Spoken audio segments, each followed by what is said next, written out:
Você já ouviu falar em ILPF? A sigla representa a Integração Lavoura-Pecuária-Floresta, um modelo de produção que reúne sustentabilidade e ganhos financeiros. Nele, o produtor rural pode optar por diversas combinações de sistemas, como lavoura-pecuária, lavoura-floresta, floresta-pecuária e a junção dos três componentes.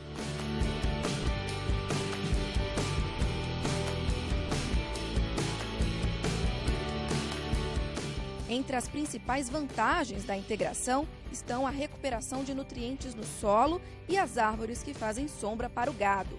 Ambos benefícios resultam em aumento de produtividade. É aí que o produtor pode conseguir melhorar o rendimento do negócio, ao mesmo tempo que reduz as emissões dos gases de efeito estufa. No Técnica Rural de hoje, você vai entender o passo a passo da produção integrada.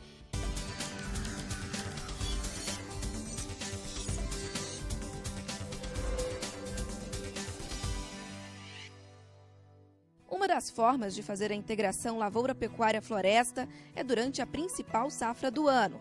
O produtor rural vai plantar a cultura ou as culturas que já tem costume, como por exemplo a soja. Quando a safra acabar, ao invés de plantar milho safrinha, a ideia é plantar uma pastagem que vai servir para alimentar o gado e recuperar nutrientes do solo para a próxima safra. Este é o componente pecuária. E onde entra a floresta nessa história? O último componente do sistema de integração, as árvores, são plantadas, geralmente, em linhas espaçadas entre os campos de lavoura e pastagem. A ideia é ter uma distância suficiente para que as máquinas trabalhem com tranquilidade durante a safra de grãos. Esse é o modelo básico, mas existem variações, como a rotação de culturas, a sucessão e o consórcio. A rotação é quando a gente tem numa safra soja, por exemplo, na outra milho, ou 2 anos de soja seguido de 2 anos de pecuária. É quando você alterna na safra, na estação de crescimento de plantas distintas, para que você tenha, do ponto de vista microbiológico, do ponto de vista de solo, essas coisas sendo alteradas. Quando a gente fala em sucessão, a gente está falando dentro do mesmo ano agrícola. Então, plantei soja, na sequência plantei milho. Então aí a gente diria que não há rotação, há sucessão, porque tem uma cultura depois da outra. E o consórcio é quando você tem a união dessas duas no mesmo espaço. Por exemplo, milho com braquiária, ou soja com renques de árvores, ou pastagem com renques de árvores. E aí você tem agora o plantio em consórcio. O pesquisador explica que um sistema de integração, normalmente, é adotado dentro de uma área da propriedade que costuma apresentar problemas de produtividade. Onde a gente tem, pensando principalmente na questão da pecuária, onde a gente vai fazer reforma, ou do ponto de vista da lavoura, onde a gente está tendo algum tipo de problema, e você precisa mexer no solo, por exemplo. Então, estabelece-se os renques de árvore, aproveita esse momento para arar, gradear, incorporar calcário, fazer a base de fertilidade de solo, o que normalmente é necessário se o plantio direto não foi bem feito lá no passado. E a partir daí, a gente faz de 2 a 3 safras com lavoura, para que a gente complete essa questão da construção da fertilidade de solo, enquanto as árvores crescem. Quando o sistema é completo, ou seja, tem os 3 elementos, lavoura, pecuária e floresta, a entrada dos animais acontece, geralmente, após o 3º ano. Nessa fase, as árvores já atingiram um tamanho suficiente para garantir o sombreamento ao gado e evitar que o rebanho destrua a plantação ainda muito jovem. O eucalipto é a árvore mais utilizada nesse tipo de sistema. Os pesquisadores da Embrapa explicam que ainda há uma grande resistência do produtor rural em incluir o componente floresta. Na verdade, o agricultor ele veio, por exemplo, no caso do Mato Grosso, ele veio para o Mato Grosso na década lá de 50, 60, abria áreas, ele passou boa parte da sua vida tirando raízes, tirando tocos da sua área, e agora chega o pessoal falando que ele tem que plantar árvores, ou seja, colocar tocos na sua área. Então existe uma grande barreira aí com relação à presença do impedimento físico à mecanização. Então o que a gente vê de forma geral, que aquelas áreas tradicionais de agricultura, elas vão ter uma aceitação maior pela integração lavoura-pecuária, porque aí não é visto como um impedimento à mecanização. E algumas regiões específicas, onde até uma necessidade maior de diversificação, aí sim há a possibilidade da inserção do componente florestal. Porém, hoje, primeiro a gente tem que deixar bem claro que o toco do eucalipto não é um toco lá de uma Itaúba, de uma espécie nativa, que muitas vezes é uma espécie centenária. É uma espécie com um ciclo rápido, é uma madeira menos lignificada, ela acaba tendo uma decomposição mais rápida. Existem também algumas pesquisas voltadas para acelerar esse processo de decomposição, como por exemplo a aplicação de nitrogênio, para você alterar a relação CN desse material, para ter uma ação maior dos micro-organismos. Então a gente consegue reduzir o tempo de permanência desse toco. Mas também é uma expectativa muito grande que a partir do momento que o produtor ele começa a fazer esse sistema, é que ele deseje dar continuidade ao sistema. Então, a partir do momento que as aves atingiram o ponto de corte e elas sejam cortadas, há uma expectativa que o sistema seja renovado novamente e ele pode ser renovado naquela mesma faixa que anteriormente já existia a floresta. Então, a imobilização de área agrícola ela é muito pequena e a renovação do sistema ela passa a ser justamente somente naquela faixa onde já existiam árvores anteriormente. Outro questionamento frequente levantado por produtores sobre a inserção do componente floresta no sistema é a sombra que poderia reduzir a produtividade da safra de grãos. Segundo a Embrapa, os ganhos financeiros que a poda da madeira vai trazer no futuro compensam a perda. A estimativa é que produtores que utilizam componente floresta no sistema podem contar com uma receita que gira em torno de R$ 900 a R$ 1.200 por hectare anualmente ao fim do ciclo de crescimento da árvore. Nesse caso, o eucalipto para a lenha. Quando a madeira é utilizada para a serraria, que tem maior valor agregado, esses ganhos podem ultrapassar os R$ 2.000 por hectare ao ano. A sombra das árvores, de fato, ela acaba sendo um limitante para o crescimento dos demais componentes. Mas assim, de forma geral, o que nós temos observado que esse problema do sombreamento ele é agravado justamente quando nós temos um sistema que ele foi mal dimensionado ou houve uma má condução desse sistema.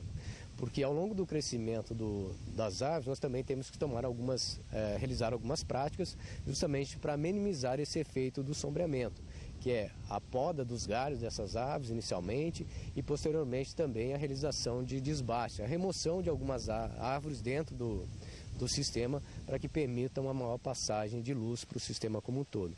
Então a gente vê de forma geral onde a gente tem perdas significativas de produtividade é porque a condução do componente florestal ela não foi feita de forma adequada.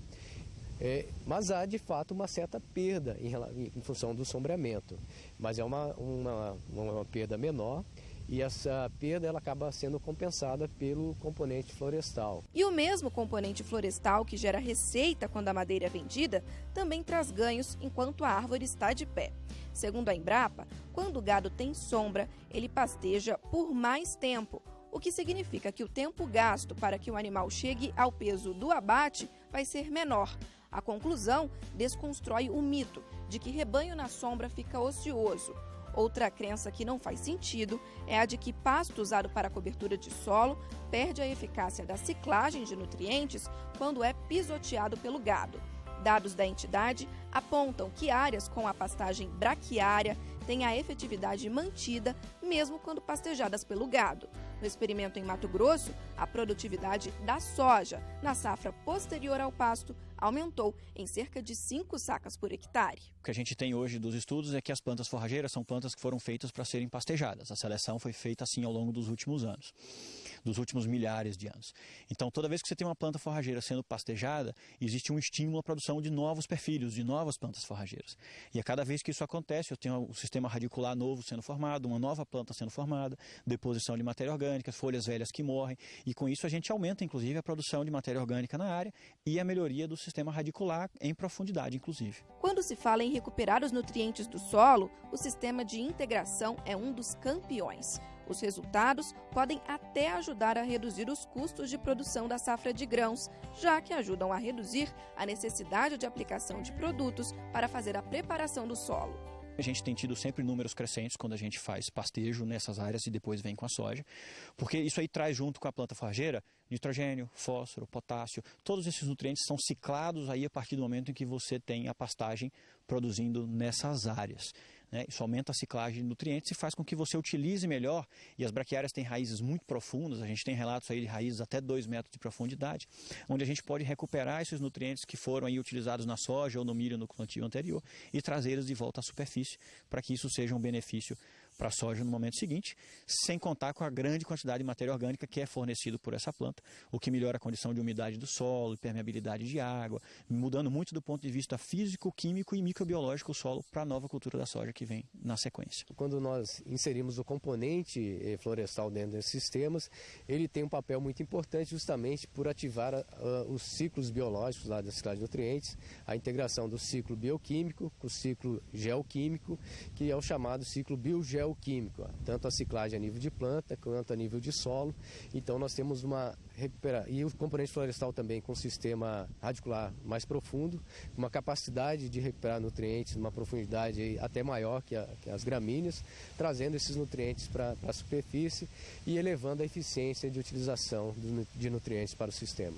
Daqui a pouco a gente volta para contar a história de um pecuarista que há 15 anos utiliza o sistema de integração e conseguiu triplicar o número de animais sem abrir nenhum novo hectare.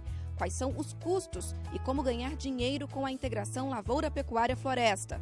Tudo isso no Técnica Rural. Já já, não saia daí!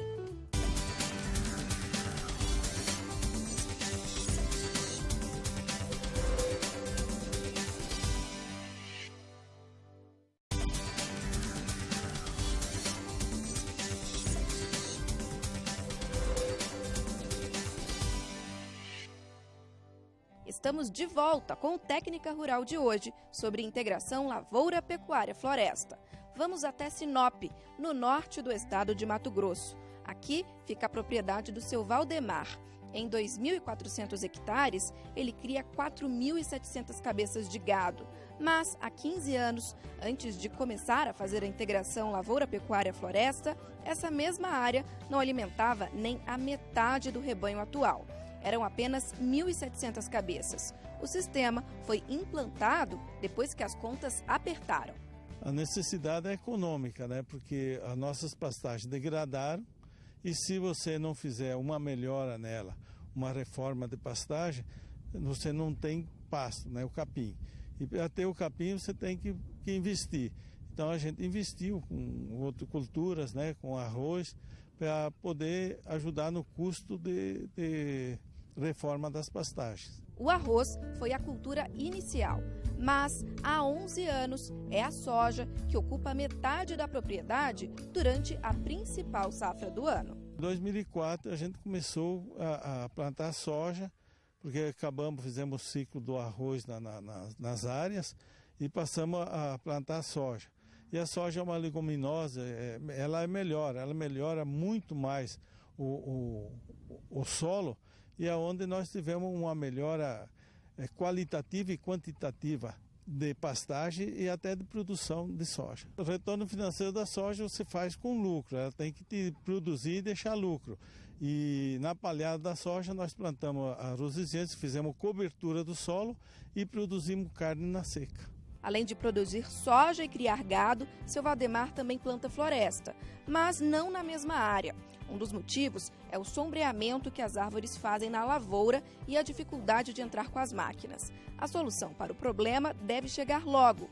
Isso porque ele teve a ideia de plantar o eucalipto em volta do campo, junto à cerca que isola o gado. Hoje, seu Valdemar já se estabilizou, mas ele lembra que os custos não são baixos. Teve investimento com maquinário, preparação do solo e outros detalhes. Os custos são bem altos, tem que ser bem projetados, programados, gestão, né? E os custos foram altos, mas eles vão diluindo. Você tem que fazer esses custos, você tem que fazer eles como investimento. Se você olhar como despesa, você não faz nada. Então você faz um investimento a longo prazo, você vai diluindo esse custo e o retorno está aí. Em poucos anos você começa a ser autossustentável economicamente, até menosprezando as entidades financeiras. O processo inverso também gera custos. Um agricultor que decide incluir a pecuária no sistema de produção tem que investir em cercas, comedouros e bebedouros, por exemplo. Quando a gente sai da lavoura para a pecuária, cerca é o primeiro problema que a gente tem, a tentativa de delimitar um espaço para os animais. Na sequência, aquilo que o animal usa ainda para beber e para comer. Então, sal mineral e pontos de água. Esses seriam aí os 3 primeiros pontos que a gente precisa prestar atenção quando a gente está pensando em vir de uma lavoura para uma área de pecuária agora. Um segundo momento seria a logística disso. Eu estou numa região que tem bezerros para eu comprar, ou eu já sou um produtor de grãos que tem um pouco de pecuária na fazenda. De onde vai vir esse boi que agora vai ser utilizador dessas áreas de pastagens? Se você está num lugar onde não tem uma região produtora, isso fica mais complicado. Mas às vezes você tem um vizinho ou um parceiro que topa fazer isso como parceria e você faz a recria desses animais, ou você aproveita inclusive com a questão de arrendamento para a estação seca. A partir do momento que se resolve ter pecuária e ter floresta, a gente entra primeiro na questão da especialização técnica. Preciso agora ter gente na minha propriedade que entenda de boi, que entenda de floresta. Preciso ter pessoas que se conversem. A gente tem visto nas fazendas que começam, tem um capataz de soja, tem um capataz de pecuária, tem um capataz que toca na floresta, e aí um não entende com o outro. A questão de você trazer esse sinergismo para o seu grupo de trabalho, para as pessoas que estão envolvidas no sistema, isso é importante também. Tá? Acho que eu diria que isso é tem grande peso no sucesso ou não das atividades, para que não vire uma briga dentro da fazenda da área de pecuária contra a área de floresta, contra a área de soja. Os retornos financeiros começam a aparecer após cerca de 2 anos para quem faz a integração lavoura-pecuária. Já o componente floresta demora mais, de 4 a 8 anos. A boa notícia é que o governo oferece linhas de crédito específicas para quem adere aos sistemas integrados. O Plano ABC, sigla que representa agricultura de baixo carbono, é uma das opções. A gente tem conseguido ver muita fazenda hoje já fazendo lavoura-pecuária, mesmo sem esse incentivo do governo. Porque isso, do ponto de vista técnico, do ponto de vista do produtor, é de fato muito bom. Os benefícios são muito claros na hora que a gente começa a integrar. Então, sim, acho que devemos explorar as linhas de crédito que o governo oferece, elas estão aí no mercado e a gente deveria utilizá-las da melhor maneira possível. Para não arriscar tanto o capital, a dica da Embrapa é começar a fazer a integração por pequenas áreas. Se você estiver fazendo só de lavoura pecuária, a gente tem visto os números mais variados. Quando a gente fala de lavoura pecuária floresta, a sugestão é que você comece sempre numa área pequena da propriedade, para que você aprenda a trabalhar o componente florestal, aprenda a plantar as árvores, aprenda a manejar a poda, desbaste. Entra uma série de outras atividades no sistema, que são atividades mais detalhadas, mais laboriosas, em que você precisa fazer isso com mais atenção. Então, eu não sugeriria que você começasse com mais do que 10 ou 15% da sua propriedade pensando em LPF. Acho que é preciso ter um módulo na fazenda de trabalho e, a partir desse módulo, aprendendo com as experiências e os erros que você vai cometer nele, para você possa expandir e achar o modelo que serve para você na sua propriedade. A gente tem muitas fazendas aqui em Mato Grosso, por exemplo, com delineamentos muito diferentes, e cada produtor vai achar o seu, o que lhe cabe, o que fica bom para você na sua fazenda. Como produtor experiente na área, seu Valdemar também tem suas recomendações. Eu falaria que ele tem que botar no papel, tem que ser projetado, tem que ser calculado os custos, porque o retorno para uma lavoura entrar na pecuária tem um custo muito alto. O cara tem todo o lavoureiro que quer entrar na pecuária, ele tem que se organizar. Não é difícil, tem custo. Esse custo não são baixos. Mas tem financiamentos também, tem as entidades financeiras aí, tem muito dinheiro para ser emprestado. Quem quer pode se organizar e conseguir financiamentos e entrar na atividade. Mas para entrar na atividade tem o ponto principal, é gostar. Se você não gosta, não entra, que não vai dar certo. E quem entende do assunto garante que a atividade é lucrativa. E aí acho que entra a questão do dinheiro, né? A gente tem uma possibilidade financeira muito clara na fazenda, já que a gente tem o plantio direto hoje como a base da produção de soja, e o plantio direto requer o plantio de braquiária durante a estação seca, você passa agora a ter a possibilidade de utilizar essa braquiária não só como uma cultura de cobertura, como uma planta de cobertura, mas como uma planta que pode vir a ser pasto na sua propriedade. E pasto de boa qualidade, pasto de novo na época do ano onde ninguém tem, e aí nasce uma oportunidade financeira, uma oportunidade de agregar valor à sua propriedade, de ter uma nova atividade incluindo no seu sistema de produção, o que, né, a gente volta ao velho ditado que não bote todos os ovos na mesma cesta. Você passa agora a ter 2 atividades na fazenda com 2 oportunidades de ganho. Às vezes o preço da soja está melhor, às vezes o preço do boi está melhor. Agora a possibilidade de explorar 2 atividades. Se não desse dinheiro, a gente jamais trabalharia, porque toda empresa, quando ela tem que ver, além de estar ambientalmente correta, socialmente correta, ela tem que ter o lado correto também econômico, senão ela não sobrevive. Eu acho que vale muito. Vale muito porque você acaba resolvendo o teu problema econômico com uma atividade integrada de agricultura e pecuária, bem manejada, bem trabalhada. O resultado é fantástico. No Técnica Rural de hoje, vimos que é possível ganhar dinheiro e produzir com sustentabilidade, optando pelo sistema de integração Lavoura Pecuária Floresta. O nosso programa termina aqui, mas tem mais informação e curiosidades sobre ILPF para você. Confira detalhes extras e curiosidades no nosso site. Até a próxima!